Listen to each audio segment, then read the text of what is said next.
Que los estados latinoamericanos hoy sigan teniendo problemas para definir sus fronteras puede parecer sorprendente. Sin embargo, luego de 200 años de existencia, pocos países mantienen un control efectivo sobre sus territorios. Este es un lastre que se mantiene desde los distintos procesos de independencia y se originó en la disputa entre ciudades por el control de espacios. Los centros urbanos que resultaron victoriosos determinaron las fronteras nacionales como los sitios hasta donde llegaba su influencia. Con el paso de los años, esta tendencia se ha mantenido y en la actualidad, la vida de los estados se genera desde las capitales de cada uno de los países. Para comprender cuál ha sido la dinámica de las ciudades latinoamericanas y de los estados, hablaremos con Tomás Pérez Bejo. Tomás Pérez Bejo es doctor en Geografía e Historia de la Universidad Complutense de Madrid. Su trabajo académico lo ha desarrollado en prestigiosas universidades de Europa y América Latina. Por sus investigaciones, es considerado como uno de los mayores conocedores de temas relacionados con la formación del concepto de nación en Iberoamérica y las relaciones entre España y México desde los tiempos de la colonia. En la actualidad, es profesor investigador en el posgrado de Historia y Etnohistoria de la Escuela Nacional de Antropología e Historia de México. Profesor Tomás Pérez Bejo, usted lo ha planteado recientemente en alguna conferencia el tema de capitales para una nación o naciones para una capital, y se refería a un caso específico que era el caso de México y la invención de una nación o unas naciones para una capital, es decir, para una ciudad fuerte y poderosa. Muchos historiadores han venido planteando dos caracteres importantes, uno el mundo urbano, lo hispánico, pero adicionalmente también que es un fenómeno universal, la relación entre las ciudades fuertes, la construcción de estados fuertes, la construcción de naciones, etc. Todo esto en América Latina tiene un componente que es muy interesante y es hasta dónde llegan las ciudades fuertes, hasta dónde llegan los estados fuertes, si los hay, y en el intersticio entre los estados, cómo se constituyen las fronteras. ¿Qué pasa en ese espacio? Mire, la interrelación entre todos estos procesos que usted ha hablado es muy complicada, muy compleja, y yo creo que estamos empezándola a iniciar. Habría una primera parte, que no nos vamos a ocupar de ella, que tiene que ver con el hecho de que desde sus orígenes el mundo latinoamericano se configura como un mundo urbano. Yo creo que habría que entender el periodo anterior a las independencias no como una organización territorial tal como hoy la tendemos a considerarla, sino como una serie de ciudades que se reparten el espacio latinoamericano, pre-independencias. Esa sería una primera parte. En el momento de las independencias, mi hipótesis, y es un poco lo que yo planteaba en la conferencia que di ayer, es que estas ciudades va a haber un conflicto entre ciudades, una guerra entre ciudades, literalmente sería una guerra entre ciudades, por el dominio de espacios que se van a configurar como espacios nacionales. O dicho de otra manera, no es que haya una nación colombiana, una nación mexicana, yo me refería en concreto al caso mexicano, sino que lo que hay es una ciudad que construye un espacio de influencia en torno a ella y que las fronteras nacionales en realidad estarían llegando hasta donde llega la influencia de esta ciudad matriz o esta ciudad madre, por decirlo de alguna forma. El tercer aspecto de eso que usted está comentando, llegaríamos al momento actual en que si uno piensa la evolución de América Latina en los últimos 50 años, 60 años, lo que se encuentra es un crecimiento espectacular de las grandes ciudades capitales. De hecho, estas ciudades han acabado siendo no solo el centro político y administrativo de sus respectivos países, y eso ocurre así en el caso de Colombia, en el caso de México, en el caso de Argentina, por situar los tres extremos del continente, sino en el centro demográfico. Estas capitales superan con mucho a la segunda ciudad del país, es decir, en número de habitantes, la superan en riqueza y la superan como centro cultural. Es ahí donde se está produciendo la vida de esos estados-nación. Este es un fenómeno, insisto, generalizado. Buenos Aires tiene un peso absolutamente determinante sobre la vida argentina, Bogotá tiene un peso absolutamente determinante sobre la vida colombiana y México tiene un peso absolutamente determinante sobre la vida mexicana. Pero me interrumpa, pero este peso sobre determinante, quizás en el caso de México es muy notorio desde el 19, pero en el caso de Bogotá es la segunda mitad del siglo XX, el de Lima es en el siglo XX, el de Buenos Aires es también gran parte del siglo XX. Claro, entonces eso es muy interesante. En el caso de México lo que ocurre es que ya en el momento de la independencia, o mejor dicho, en el momento previo a la independencia, la Ciudad de México es una ciudad de carácter imperial.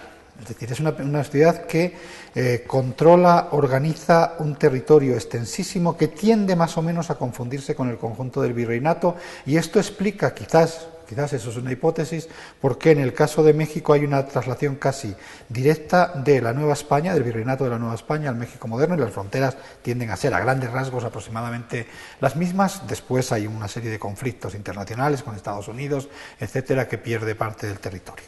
En el caso del resto de los países de América Latina, y de forma muy marcada en el caso de Colombia, justamente, lo que ocurre es que la Bogotá del momento de las independencias es una Bogotá absolutamente pequeña, reducida y con un peso muy poco determinante en lo que era el virreinato de la Nueva Granada. Una de mis hipótesis es que si el virreinato de la Nueva Granada, a diferencia del de la Nueva España, se desintegra en una serie de países, porque claro, hay una pregunta que habitualmente me hacen en Colombia, y es, bueno, pero en realidad, dado que Bogotá tenía un peso tan reducido, ¿cómo es que Colombia no se desintegró? Se integró en una serie de repúblicas. Eso es una forma de verlo, pero la otra forma de verlo es que en realidad, si lo vemos desde la perspectiva de lo que era el virreinato de la Nueva Granada, es un proceso de desintegración progresiva, una especie de hemorragia que afortunadamente, digo afortunadamente porque yo creo que debe haber estados fuertes.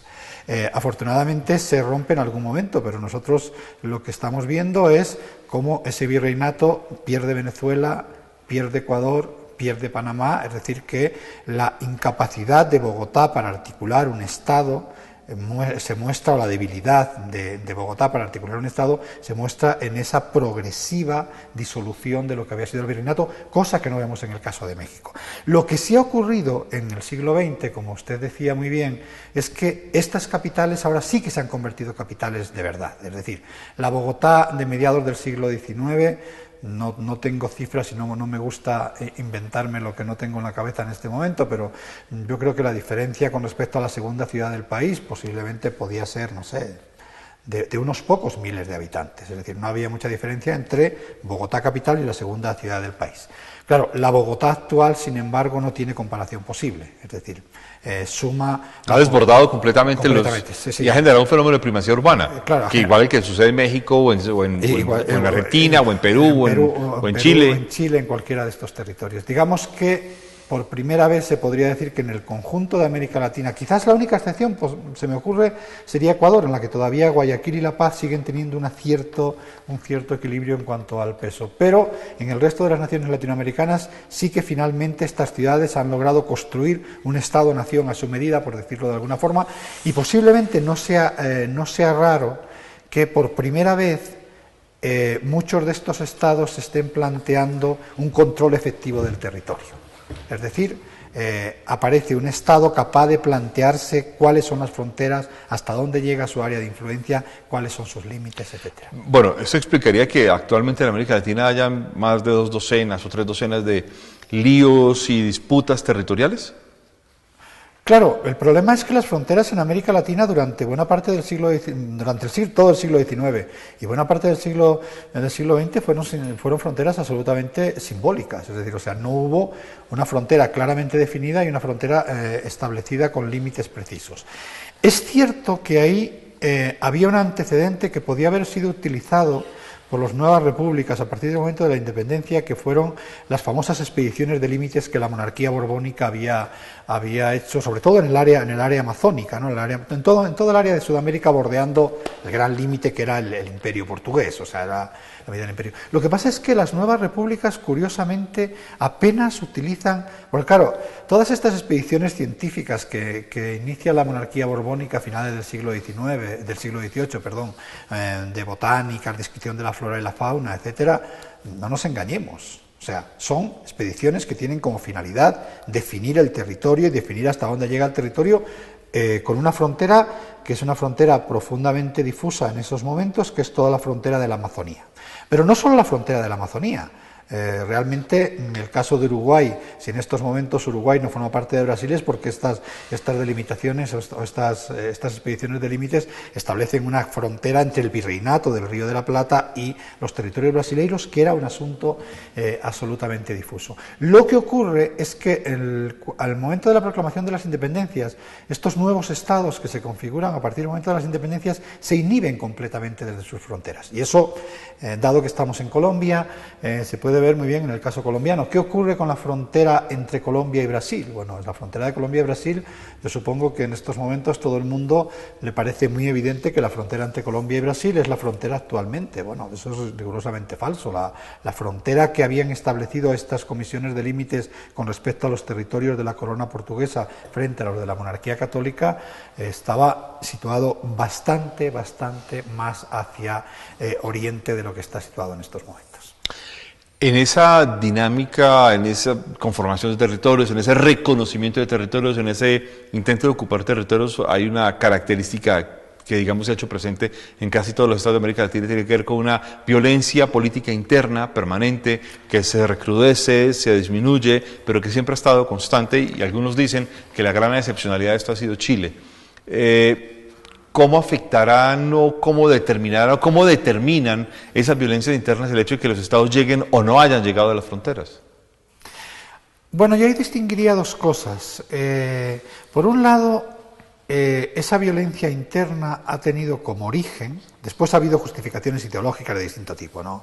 Guerrillas liberales, guerrillas conservadoras, guerrillas marxistas, todo lo que ustedes quieran, pero en el fondo lo que subyace detrás de esto es un déficit del Estado para el controlar del territorio. Es decir, ha sido los estados, muchos de los estados, quizás con la única excepción de Chile, como usted acaba de decir, han sido incapaces de controlar el territorio. Pero hay otro aspecto quizás interesante. Ha habido también un déficit de legitimidad por parte de los estados latinoamericanos. Es decir, no solo han sido incapaces de controlar el territorio, sino que siempre ha habido grupos que se han considerado con derecho a cuestionar el derecho, valga la redundancia, del Estado para el control efectivo del territorio en el cual se asienta este Estado. Y ahí yo, lo que voy a decir va a sonar un poco provocador, pero no lo es. No me interesa la parte provocadora, sino me interesa la parte de referencia. Es la responsabilidad de los intelectuales en el caso de los estados latinoamericanos. La mayor parte de los intelectuales latinoamericanos tienen una paradójica situación. Viven del Estado, pero se oponen continuamente al Estado. Por lo tanto, están continuamente deslegitimando al Estado. Es decir, son funcionarios del Estado, por decirlo de alguna manera. Medran del Estado todo el tiempo. Claro, sí. Sí, no hay muchas dudas. Ahora, sin embargo, cuando hablan del Estado siempre hablan del otro. Es decir, el Estado nunca somos nosotros. El Estado es otra cosa que está al otro lado y que además es nuestro enemigo. Lo cual, claro, es una situación realmente paradójica. En ese sentido, por ejemplo, un elemento clave en la conformación de fronteras es la creación de una especie de fuerza cultural, simbólica, diferenciadora entre un Estado y otro. Pero en América Latina esto es una confusión permanente. Claro, pero para que se dé esa presencia... perdón, los intelectuales además juegan a mantener la confusión. Los intelectuales juegan... Sí, no es lo que acabo de decir. Yo creo que la responsabilidad de los intelectuales en la configuración de los estados, del Estado en América Latina es... Bueno, en algún momento quizás tendríamos que hacer una especie de autocrítica de cuál ha sido nuestro papel en este proceso. Pero sí, efectivamente, el Estado tiene que ocupar de forma no solo física, no estoy hablando solo de que el Estado ocupe el territorio con su ejército en la frontera, estoy hablando de que el Estado ocupe su territorio desde el punto de vista de prestación de servicios, de una presencia efectiva del Estado. Y ahí hay una cosa muy interesante. Si nosotros analizamos qué significaba ser funcionario del Estado en la Latinoamérica del siglo XIX, bueno, en realidad el funcionario del Estado era el pobre infeliz comerciante que estaba en un puesto en la periferia del Estado y que ejercía funciones de agente del Estado, que la verdad es que era todo menos un regalo el que le hacían a alguien nombrándole funcionario del Estado. Pero la presencia del Estado, para decirlo de forma práctica y que no suene demasiado estricto, es que en todos los núcleos poblados de la frontera haya un maestro, haya un médico, haya un notario, haya un registrador de la propiedad que represente al Estado. Y esto, en la mayor parte de los países latinoamericanos, y no sé si me atrevería a decir que en todos, durante la mayor parte de estos 2 siglos no ha existido. Pero, profesor Pérez Bejo, ¿no es muy paradójico que suceda esto en un subcontinente donde el urbano fue lo esencial durante 300 años? Y si lo comparamos con lo que sucedió en la América Británica, donde lo que se caracterizaba era una especie de ocupación del territorio a través de plantaciones, pero no de una gran diseminación de centros urbanos, y donde era un asunto mucho más rural que urbano, y resulta que allí en las áreas de la América Británica apareció un Estado mucho más organizado, mucho más coordinado, con una versión mucho más clara del territorio y de las fronteras, y en el caso de la América Hispánica, donde los estados se determinan por una presencia urbana o una preexistencia urbana mucho más fuerte, continuamos con este problema. Claro, lo que ocurre es que yo creo que aquí una de las cosas que los historiadores o los científicos sociales en general tendríamos que plantearnos muy seriamente, cuando digo muy seriamente me refiero con una extrema rigurosidad, es que tendemos a confundir la realidad como la realidad es percibida por los habitantes de un territorio. Venimos de una tradición en la cual, de forma muy habitual, nos interesa mucho más una especie de cómo era la realidad, sin tener en cuenta que los individuos que vivieron en ese momento histórico, el mundo que vivieron no era cómo era la realidad, era cómo ellos percibían la realidad.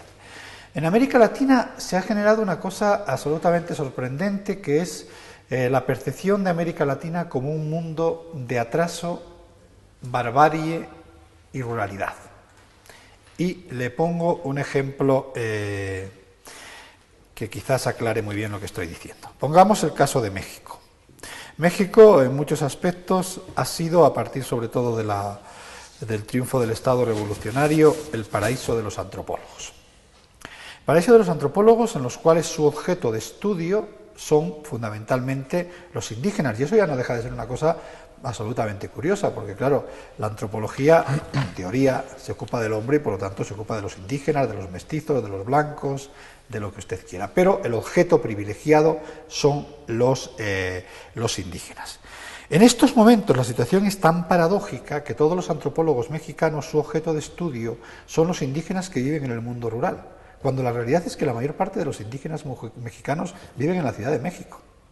Pero los indígenas de la Ciudad de México ya no son objeto de estudio de los antropólogos. Ahí tenemos un ejemplo claro de cómo estamos siendo sesgados por no lo que es la realidad, sino cómo percibimos la realidad. Los únicos indígenas son los indígenas que viven en la Sierra de Puebla, pero no son indígenas los indígenas que viven vendiendo en los tianguis de la Ciudad de México. Con lo cual, los estudios antropológicos se dedican al mundo indígena rural, pero raramente, con algunas honrosas excepciones, por supuesto, se dedican al estudio de los indígenas urbanos. La impresión que uno puede sacar cuando uno se dedica a analizar lo que están escribiendo los antropólogos mexicanos en estos momentos es que los indígenas mexicanos son rurales, y eso es rigurosamente falso. Los indígenas mexicanos son urbanos. Le escuchaba a alguien decir que la Constitución mexicana plantea una concepción de adscripción o de pertenencia a una comunidad indígena siempre y cuando alguien crea tener la conciencia de ser indígena. ¿Marca esto una concepción demasiado ambigua frente a la Constitución de las Naciones?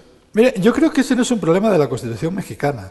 Yo creo que es un problema de todo el mundo latinoamericano, en el cual nos hemos empeñado, y esa quizás sea una desgraciada herencia de la época virreinal, en ver el mundo a partir de categorías étnicas. Entonces, yo siempre he dicho que, en el caso de México, si los antropólogos, en vez de ver indígenas, viesen campesinos, quizás empezarían a entender algo más.